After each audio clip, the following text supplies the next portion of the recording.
임의경매는 담보권 행사를 해놓은 거예요. 담보권이라는 건 뭐냐 하면 전세권이든지 대표적인 담보권이 뭐예요? 근저당. 근저당 같은 경우가 대표적인 담보권이에요. 그래서 근저당이나 이런 것들을 가지고 경매에 들어가는데 담보권 행사에 내가 들어간 근저당 설정해 놓은 거 안 하면 그건 법원 판정이고 뭐고가 필요 없어요. 그 물건에 대해서 이미 나는 충분한 권리를 가지고 있다. 이게 물건이에요. 그래서 그거 가지고 바로 법원에 가서 경매 신청서만 쓰면 돼요.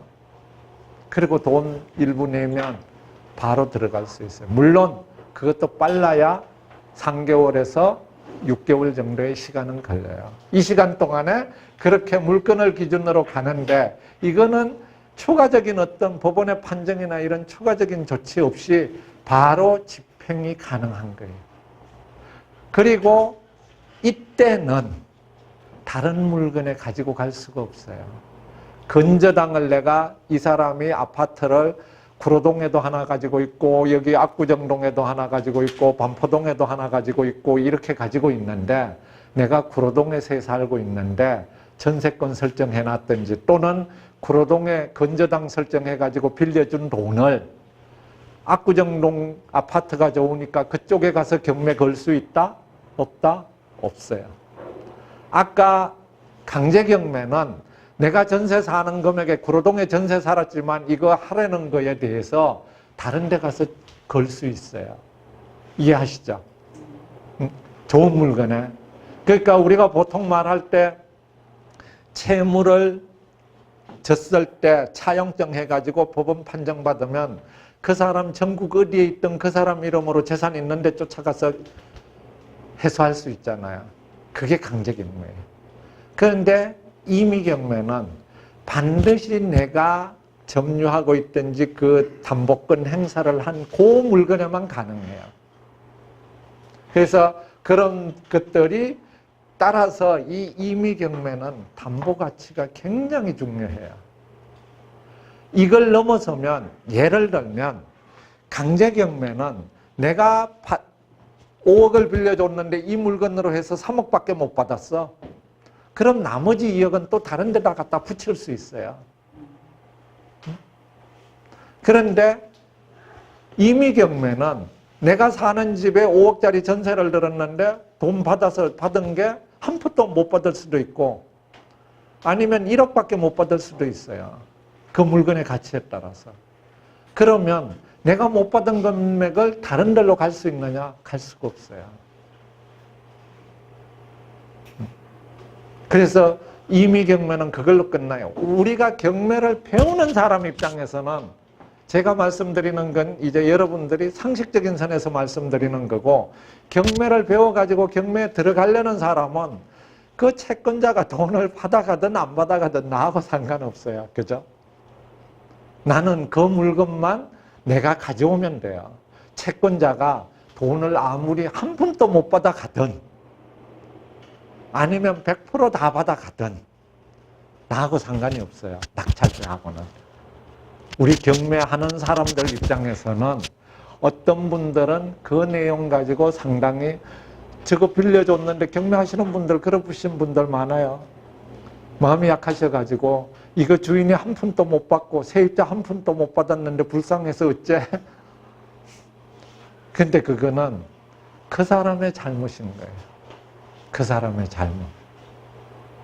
오늘 오전에도 제가 조금 이제 한 5분 늦은 것도 어떤 한 분이 이제 새를 이쪽에 들어가야 되는데 서초동에 어머님이 저희 또래 정도보다 조금 연세가 적으신 분인데 어머님이 그쪽에서 오래 사셔가지고 그쪽에 사셔야 되는데 아파트가 하나 살기 괜찮은 곳 반경에 딱 한 채가 나온 거예요.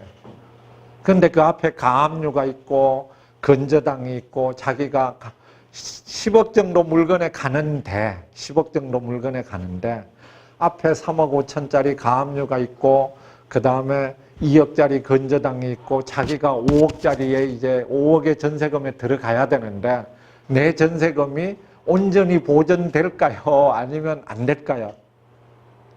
될 수도 있고 안 될 수도 있어요.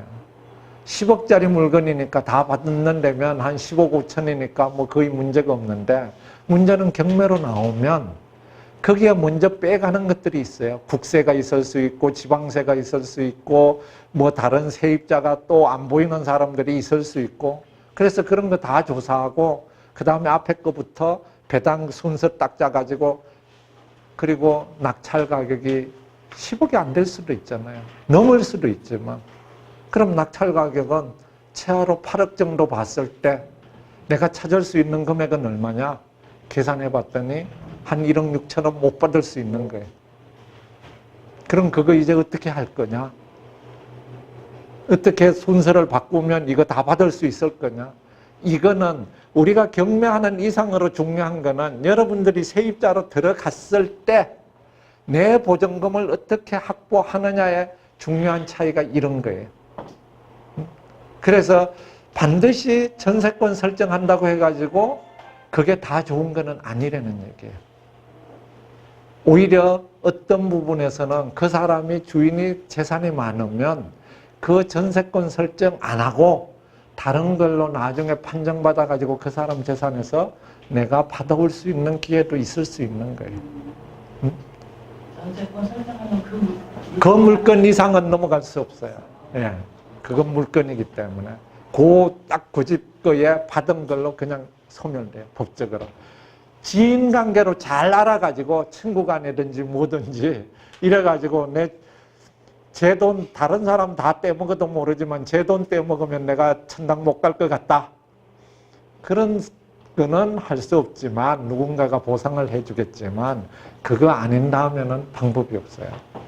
그게 이제 강제경매와 임의경매의 가장 큰 차이고, 따라서 이 임의경매에서는 꼭, 그러니까 우리가 경매하는 입장하고는 다른 거예요. 제가 말씀드리는 건 일반적으로 여러분들이 전세를 들어갔든지 뭘 할 때, 담보권 설정을 할 때 괜히 쓸데없이 건저당이니 뭐 이런 것들 설정해놔 봐야 담보 가치 없으면 뒤로 가면 아무 소용도 없는 거예요. 혼자 그냥 위안으로 삼고 있는 것 외에는 막상 문제가 터졌을 때 내가 해소할 수 있는 돈은 하나도 없는 거예요. 그래서 이런 것들을 이해를 하시고, 그런 때는 앞에 거보다는 채권으로서 해가지고 그 차용증 바꿔서 해서 나중에 법적 소송 가가지고 그 사람 재산 찾아가지고 가는 게 훨씬 나을 수도 있다는 얘기예요.